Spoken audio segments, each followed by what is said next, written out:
வணக்கம் மக்களே! இன்னைக்கு நம்ம மார்க்கெட் ஆஃப்டர்நூன் டிஸ்கஸ் பண்ணும்போது, ஒரு 80 பாயிண்ட்ஸ் கிட்ட பாசிட்டிவா ட்ரேட் ஆயிட்டு இருந்தது. ஆனா, நம்ம வீடியோ போஸ்ட் பண்ணி முடிச்ச உடனே பார்த்தீங்கன்னா, 80 பாயிண்ட்ஸ் 100 பாயிண்ட்ஸ் வரைக்கான இறக்கத்த குடுக்க ஆரம்பிச்சுருச்சு. பட் எண்ட் ஆஃப் தி டேல வெறும் 34 பாயிண்ட்ஸ் வரைக்கான இறக்கத்த குடுத்து இன்னைக்கு டேவ கம்ப்ளீட் பண்ணியிருக்கு. பேங்க் நிஃப்டி 200 பாயிண்ட்ஸ் பாசிட்டிவா இருந்தது. ஆனா, எண்ட் ஆஃப் தி டேல 200 பாயிண்ட்ஸ் வரைக்கான இறக்கம் பார்த்தீங்கன்னா ஏற்பட்டிருக்கு.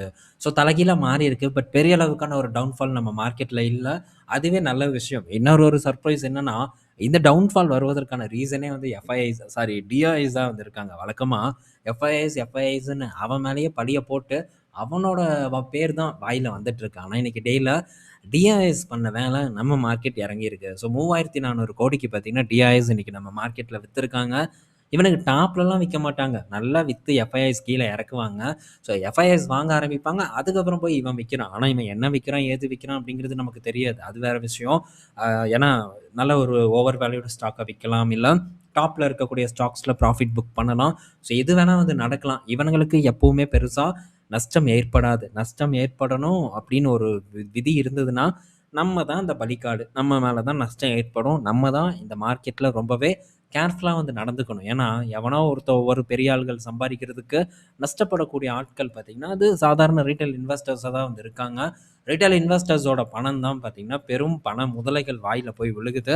ஸோ, அது பங்குச் சந்தையா இருக்கட்டும், இல்ல எந்த இடமா வேணா வந்து இருக்கட்டும். ஸோ, நம்மள மாரி ஒரு சாதாரண மக்கள் கிட்ட இருக்கக்கூடிய பணம் தான் பெரும் பணக்காரங்க கிட்ட போய் உட்காருதுங்கிறதுல எந்த சந்தேகமும் இல்ல. அடுத்தது இன்னைக்கு டே அப்டேட்குள்ள நம்ம போயிருவோம் டக்கு டக்குன்ட்டு.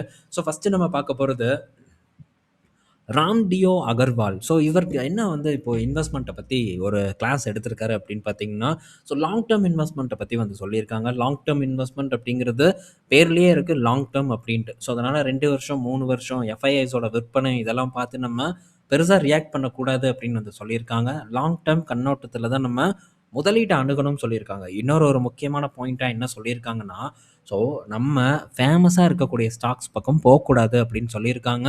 ஸோ எந்த இடத்துல கிராக்கி இல்லாமல் இருக்கோ, எந்த இடத்துல கண்டுகொள்ளாம சில பங்குகள் இருக்கோ, அந்த பங்குகள்ல நம்ம ஆப்பர்ச்சுனிட்டிய தேடணும். ஸோ இந்த இப்போ ஒரு நம்ம மார்க்கெட் சிச்சுவேஷன பொறுத்தவரைக்கும் இந்த ஃபேமஸா இருக்கக்கூடிய ஸ்டாக்ஸ பத்தி நம்ம ஏதாச்சும் தப்பா பேசணும்னு வச்சுக்கோங்களேன், அவ்வளோதான். அவங்க பிஆர் டீமாட்டம் நம்ம மேல வந்து அட்டாக் பண்றதுக்கு வந்துருவாங்க. அதுல ஒரு சிறந்த உதாரணம் பார்த்தீங்கன்னா, ஐடிஎஃப்சி ஃபர்ஸ்ட் பேங்க்க வந்து நம்ம சொல்லலாம். ஸோ அதெல்லாம் ரூ. 100 இருக்கும்போது ஆபத்துன்னு நம்ம டிஸ்கஸ் பண்ணோம். இன்னும் அந்த ரூ. 100வே ரீச் பண்ணல. கிட்டத்தட்ட 3 வருடம் ஆயிருச்சு. ஸோ பல பிரச்சனைகளும் வந்துட்டு தான் இருக்கு.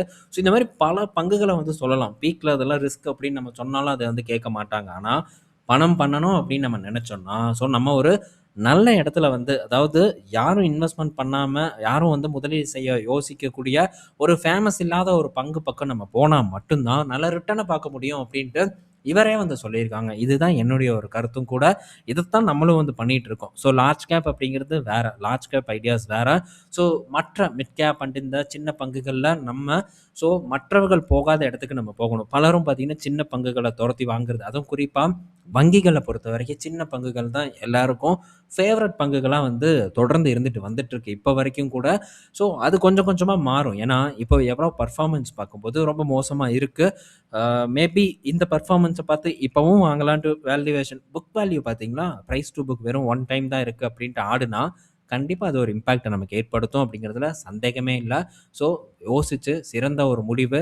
ஆட்டு மந்தையாட்டம் எல்லாரும் போய் ஒரு ஃபேமஸ் ஸ்டாக் பக்கம் விழுகுறாங்கன்ட்டு, நம்மளும் போய் விழுகாம இருக்க வேண்டியது நம்மளுடைய கடமை அப்படிங்கிறத நான் சொல்லிக்கிறேன். ஸோ நெக்ஸ்ட் பார்த்தீங்கன்னா, விப்ரோ கிட்ட இருந்து ஒரு அப்டேட்டு. ஸோ விப்ரோ கிட்ட இருந்து என்ன அப்டேட்னா, ரிசல்ட் வந்திருக்கு. இந்த Q4 ரிசல்ட் எப்படி பெர்ஃபார்ம் பண்ணியிருக்காங்கன்னா, போன வருடம் அதாவது இயர் ஆன் இயர் கூட கம்பேர் பண்ணும்போது இவங்களுடைய லாபம் சரிவடைஞ்சிருக்கு. ஒரு 2% சரிவடைஞ்சிருக்கு. ரெவென்யூ 7% அப் ஆயிருக்கு. ஆனா ப்ராஃபிட் போன காலாண்டு கூட கம்பேர் பண்ணும்போது உயர்ந்திருக்கு விப்ரோவ பொறுத்தவரைக்கும். ஸோ எவ்வளோ அப்படிங்கிறத நம்ம ஸ்க்ரீனர்ல வந்து பார்த்துருவோம். ஸோ அது போக பார்த்தீங்கன்னா, இந்த 15,000 கோடி பைபேக் நம்ம என்ன எக்ஸ்பெக்ட் பண்ணோம் 245 பார்த்தீங்கன்னா, பைபேக் பிரைஸா இருக்கும்னு எக்ஸ்பெக்ட் பண்ணோம். ஆனா விப்ரோ பொறுத்தவரைக்கும் ஒரு 250 அப்படிங்கிற ஒரு பிரைஸ வந்து அனௌன்ஸ் பண்ணியிருக்காங்க. அதுதான் அவங்களுடைய பைபேக் பிரைஸா வந்து இருக்கு. ஸோ இந்த ஒரு விலையில இவங்க பண்ண போறாங்க. 15,000 கோடிக்கு வந்து பைபேக் பண்றாங்க. பெரிய ஒரு விஷயம்னே நம்ம சொல்லலாம். ஸோ போன காலாண்டு கூட கம்பேர் பண்ணும்போது ப்ராஃபிட் உயர்ந்திருக்கு. ஒரு 12% வரைக்கும் உயர்ந்திருக்கு. ஸோ ஓவராலா பார்க்கும்போது ஒரு நார்மலான ஒரு பெர்ஃபார்மன்ஸ் தான் விப்ரோ இந்த காலாண்டு வந்து போஸ்ட் பண்ணியிருக்காங்க. ஸோ என்ன பொறுத்தவரைக்கும் இந்த இடத்துல எனக்கு ஒரு பெஸ்ட் ஆப்பர்ச்சுனிட்டிய தந்தது டிசிஎஸ் மட்டும் தான். பட் இன்ஃபோசிஸ்ல கூட ஒரு சான்ஸ் ஏற்பட்டது. அப்போ நம்ம இதுக்கு முன்னாடி ஒரு அப்டேட் வந்து கொடுத்துருந்தோம். ஸோ பார்ப்போம். ஸோ இன்ஃபோசிஸ், டிசிஎஸ்க்கும் விப்ரோக்கும் பெரிய ஒரு டிஃப்ரெண்ட்டெல்லாம் இல்லை வேல்யூவேஷனை பொறுத்த வரைக்கும். பட் இந்த பிஇ ரேஷியோ அதெல்லாம் ரெண்டாவது கிடக்கட்டும். ஸோ நல்ல ஒரு இடத்துக்கு கிடச்சிது, ஆப்பர்ச்சுனிட்டியை பிடிச்சாச்சு. ஸோ வேடிக்கை பார்ப்போம், என்ன நடக்குதுங்கிறத பொறுத்திருந்து பார்க்கலாம். அடுத்தது ஓலா எலக்ட்ரிக் கிட்ட இருந்த அப்டேட்டு. ஸோ டெல்லியில் பார்த்தீங்கன்னா ஒரு புது ரூல்ஸை வந்து கொண்டு வர போகிறாங்க. என்னன்னா இன்னும் 1 வருஷத்துலையோ 2 வருஷத்துலையோ கம்ப்ளீட்டாக வந்து இந்த பெட்ரோல் டீசல் வண்டியெல்லாம் ஏதோ வந்து பேன் பண்ண போகிறாங்க அப்படிங்கிறத மாதிரி நான் பார்த்துருந்தேன். ஸோ அதை ஃபுல்லாக நான் பார்க்கல, ஹெட்லைன் மட்டும்தான் பார்த்தேன். ஸோ இப்போது ஓலா பார்த்தீங்கன்னா டெல்லியில் அவங்களுடைய ஷோரூமை அக்ரெசிவாக எக்ஸ்பேண்ட் பண்ண போகிறதா வந்து சொல்லியிருக்காங்க. ஷோரூம் எக்ஸ்பேண்ட் பண்ணுறது பெரிய விஷயம் இல்லை, பட் இந்த சர்வீஸையும் கொஞ்சம் வந்து இவன் பார்த்து கவனிச்சு விட்டானா கண்டிப்பாக ஒரு பெட்டர் பர்ஃபார்மன்ஸை வந்து எக்ஸ்பெக்ட் பண்ணலாம் ஓலாவை பொறுத்த வரைக்கும். பார்ப்போம். பட் இப்போ சர்வீஸ் பேக்லாக்கையும் வந்து கிளியர் பண்ணிட்டு வந்துட்டு இருக்காங்க. பெரும்பாலும் நான் வந்து பார்க்கல. ஸோ இந்த ஓலா கிட்டேருந்து கம்ப்ளைண்ட் வர மாதிரி சோஷியல் மீடியாவில் எதுவும் பார்க்கல. ஸோ இந்த சர்வீஸ் இஷ்யூ டாடா மோட்டார்ஸ்க்கு கூட வந்துக்கிட்டு தான் இருக்குது. பட் இருந்தாலும் அவங்களுக்கு ஒரு நேம் இருக்குது, ஒரு லெகசி இருக்குது. அதனால் இப்போ எவனாச்சும் வந்து சர்வீஸ் நல்லால அப்படின்ட்டு புலம்புனாலும் கூட ஸோ இந்த லெகசி காரணமாக அந்த பிராண்டுக்கு ஃபேன்ஸ் இருப்பாங்க. அவங்க பார்த்தீங்கன்னா ஸோ என் கார் இருக்குது, நல்லா இருக்குது அப்படின்னு பேசுவாங்க. இல்லை வேறு ஏதாச்சும் ஒன்று பேசுவாங்க. காரே இல்லைனாலும் முட்டு கொடுப்பாங்க. சில பேர் பண்ணக்கூடிய ஆட்கள் இருக்காங்க. அதனால் அந்த மாதிரியான ஒரு பிராண்ட் நேம் இவங்களுக்கு இல்லாதனால இன்னும் பார்த்தீங்கன்னா சிக்கலை தான் வந்து ஃபேஸ் பண்ணிட்டு இருக்காங்க. ஏன் இப்போது டிசிஎஸ்ல வந்து அந்த இஷ்யூ நடந்துட்டு இருக்கு. ஸோ அந்த பேசணும் அப்படின்ட்டு நடுநிலையாக எல்லாத்தையும் பேசுகிறேன் அப்படின்ட்டு பேசுவாங்க. ஆனால் இதை பற்றி வந்து பெருசாக யாருமே வந்து பேச மாட்டாங்க. ஸோ என்ன ரீசன்? ஸோ இதுதான் பார்த்தீங்கன்னா அவங்க கிரியேட் பண்ண பிராண்ட் வேல்யூ. ஸோ அந்த பிராண்டுக்கான ஒரு மதிப்பு இன்னும் நம்ம நாட்டில் இருந்துட்டு இருக்கு. இவ்வளோ நாள் நம்ம பெருமையாக பேசி இதை பேசணுமா அப்படின்ட்டும் சில பேர் நினைப்பாங்க. ஸோ ஒன்றும் சொல்கிறதுக்கு இல்லை. ஸோ இதெல்லாம் வந்து கரெக்டாக ஒரு பிஸ்னஸ் பண்ணணும்னு நினைக்கிறவங்க நல்லா பக்காவாக வந்து பண்ணணும்.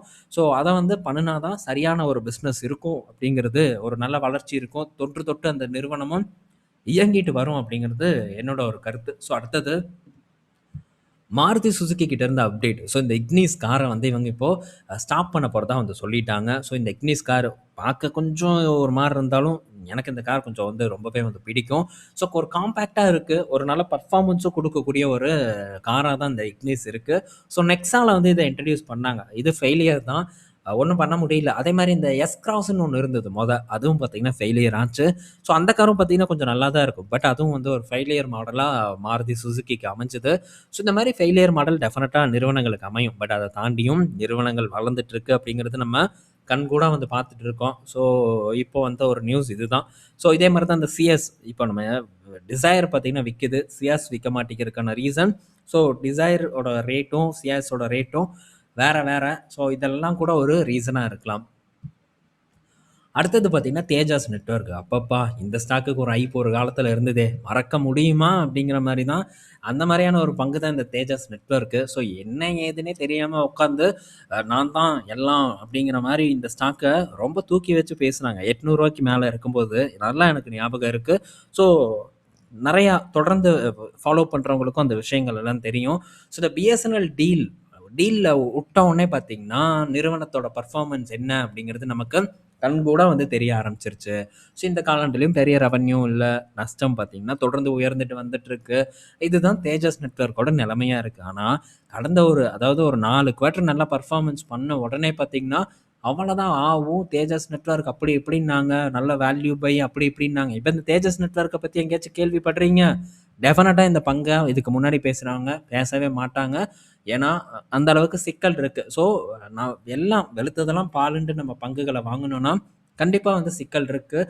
ஸோ என்ன ரீசன்னால இந்த பங்கு வந்து ஒரு பர்ஃபார்மன்ஸை பாஸ்டில் கொடுத்துருக்கு அப்படிங்கிறத நம்ம அனாலிசிஸ் பண்ணணும். அதெல்லாம் நம்ம இதுக்கு முன்னாடி அனாலிசிஸ் பண்ணி டீட்டெயிலாக டிஸ்கஸ் பண்ணோம். ஸோ இந்த பிஎஸ்என்எல் ஆர்டர் போச்சுன்னா இந்த நிறுவனம் கீழே விழுக ஆரம்பிச்சிடும் அப்படின்ட்டு அந்த விலையில் இருக்கும்போதே நம்ம டிஸ்கஸ் பண்ணோம். பட் கேட்பார் யாரும் இல்லை. ஸோ இருந்தாலும் நம்மளுடைய கடமை இல்லை, நம்மளாம் நினச்சி ஒரு 4 நண்பர்கள் இதை பார்த்துட்டு ஏதாச்சும் ஒரு ரிசர்ச் பண்ணி ஓகே இந்த மாதிரி ஏதாச்சும் ஒரு பிரச்சனை இருக்குன்ட்டு அவங்க கொஞ்சம் சூட்டி பார்க்கறதுக்கான வாய்ப்பு இருக்குல்ல, அதுக்காக தான் வந்து நம்ம தான் டிஸ்கஸ் பண்ணுறது. ஓகே, ஸோ நெக்ஸ்ட் பார்த்தீங்கன்னா என்ன ஒரு செய்தினா ஸ்டெலன்டீஸ் அண்ட் மைக்ரோசாஃப்ட். ஸோ 2 பேரும் பார்த்தீங்கன்னா ஒரு 5 வருஷம் டீல் வந்து சைன் பண்ணியிருக்கிறதா ஒரு தகவல் வந்திருக்கு. இன்னைக்கு ஸ்டெலன்டிஸ் ஒரு 1.5% இறங்கியிருக்கு. மைக்ரோசாஃப்ட் ஒரு 1% ஏறி இருக்கு. ஸோ ஏஐ, அதுக்கப்புறம் இந்த ஆட்டோமேட்டிவ், அப்புறம் சைபர் செக்யூரிட்டி, இந்த மாதிரி பல விஷயங்கள் மைக்ரோசாஃப்ட் வந்து ஸ்டெலன்டிஸ் கூட சேர்ந்து பண்ண போகிறதாவும் ஒரு தகவல் வந்திருக்கு. மைக்ரோசாஃப்ட் தான் வந்து பண்ணி கொடுக்க போகிறாங்க. பட் இதோட ஃபினான்ஷியல் ரீதியான அப்டேட் என்ன அப்படின்ட்டு தெரியல. மைக்ரோசாஃப்ட் பற்றி தொடர்ந்து செய்தியாக வந்துட்டு இருக்கிறத கவனிச்சுட்டு இருக்கீங்களா இல்லையா? ஸோ நம்மளும் இதை பற்றி தொடர்ந்து எடுத்துக்கிட்டே வந்துட்டு இருக்கோம். எல்லாமே பாசிட்டிவ் செய்தியாக இருக்குது. டேட்டா சென்டரை போடுறாங்க. இன்னொரு பிளான் இருக்குங்க. மிகப்பெரிய ஒரு ஏக்கர் கணக்கில் ஒரு டேட்டா சென்டர் அமைக்க போகிறதாவும் ஒரு தகவல் வந்திருக்கு மைக்ரோசாஃப்ட்டை பொறுத்த வரைக்கும். ஸோ எப்போவுமே ஒரு பங்கு இறங்குதுன்னா அந்த இடத்துல நம்ம ஆப்பர்ச்சுனிட்டியை வந்து தேடுறதுக்கு ட்ரை பண்ணணும். ஸோ என்னென்ன விஷயங்கள் இருக்குது, ஸோ இந்த இடத்துல இன்னும் எவ்வளோ டவுன்ஃபால் வரலாம், நம்ம இதில் என்ன பண்ணணும் அப்படிங்கிறத கண்டிப்பாக வந்து பிளான் பண்ணிட்டு தான் ஒரு விஷயத்த பண்ணணும். ஸோ அப்படிப்பட்ட ஒரு பங்கு தான் இந்த மைக்ரோசாஃப்ட். ஸ்டில் ஆப்பர்ச்சுனிட்டி இருக்குது. ஃபர்தராக டவுன்ஃபால் நடந்தாலும் இங்கேருந்து இது மேபி ஒரு $300 போனாலும் கூட இந்த மைக்ரோசாஃப்ட்டை நான் ஃபோக்கஸ் பண்ணுவேன். என்னடா டெய்லி மைக்ரோசாஃப்ட் எடுத்து வச்சு தூபம் போடுற அப்படின்னு நீங்கள் நினைக்கலாம். ஸோ ஜஸ்ட் வந்து என்னுடைய ஒரு ஒப்பீனியனை ஷேர் பண்ணுறேன். நீங்கள் வாங்கணும் அப்படிங்கிறது எல்லாம் என்னுடைய நோக்கமே இல்லை. ஸோ வாங்குங்கன்னு நான் எந்த இடத்துலையுமே இந்த இடத்துல நான் டிஸ்கஸ் பண்ணல. ஸோ நான் என்ன டிஸ்கஸ் பண்ணுறேன்னா, ஸோ இங்கே இதெல்லாம் நடக்குது அப்படிங்கிறத மட்டும்தான் அவங்க கூட நான் கொண்டு வந்து சேர்க்குறேனே தவிர, நீங்கள் வாங்குங்க இல்லை வித்துருங்க அப்படிங்கிறத சொல்கிறது என்னுடைய நோக்கமே கிடையாது. ஸோ பிஸ்னஸை அண்டர்ஸ்டாண்ட் பண்ணுங்கள். என்ன நடக்கும் ஃப்யூச்சரில் அப்படிங்கிறத நம்ம கணிக்கிறதுக்கு ட்ரை பண்ணணும். அப்படியெல்லாம் நம்ம பண்ணிட்டோம்னா ஒரு பெஸ்ட் ப்ரைஸை நம்மளால் கண்டிப்பாக வந்து சூஸ் பண்ண முடியும். ஸோ பெஸ்ட் ப்ரைஸ் அப்படின்னா நீங்கள் வாங்கினதுக்கப்புறம் கீழவே விழுகக்கூடாது அப்படிங்கிற எந்த ஒரு அர்த்தமும் இல்லை. மேபி ஒரு 20% விழுகலாம், இல்லை ஒரு 25% வந்து விழுகலாம். ஆனால் அதையும் வந்து நம்ம ஆப்பர்ச்சுனிட்டியாக வந்து யூஸ் பண்ணணும். ஸோ 20% விழுந்துருது, அதுவும் விழுக்கக்கூடாது அப்படின்னு நினைக்கிறது ரொம்ப தவறு. மேபி அது 50% விழுகுது அப்படின்னா, இன்கேஸ் ஒரு நல்ல பங்காக கூட இருந்து 50% விழுகுது அப்படின்னா ஏதோ ஒரு பங்கு விழுகலாம். ஆனால் நீங்கள் மோஸ்ட்லி சூஸ் பண்ணக்கூடிய பங்குகள் அதுவும் நல்ல இடத்துல ஒரு நல்ல ரேஞ்சில் சூஸ் பண்ணிங்கன்னா அவ்வளோ பெரிய ஒரு ட்ராப் வந்து விழுகாது, வராது அப்படிங்கிறது என்னுடைய ஒரு கருத்து. மேபி 1, 2 விழுகலாம், அதில் மாற்று கருத்தே இல்லை. ஆனால் மற்ற பங்குகள் அந்த மாதிரியான ஒரு டவுன்ஃபாலை தருவதற்கான வாய்ப்பு ரொம்ப கம்மி. இது என்னுடைய எக்ஸ்பீரியன்ஸ்ல இருந்து இந்த இடத்துல நான் ஷேர் பண்ணுறேன். ஸோ பல விஷயங்களை இந்த வீடியோவில் நம்ம டிஸ்கஸ் பண்ணியிருக்கோம். ஸோ பயனுள்ளதாக இருக்கும்னு நான் நினைக்கிறேன். நாளைக்கு நம்ம இன்னொரு வீடியோவில் மீட் பண்ணுவோம். பாய் மக்களே.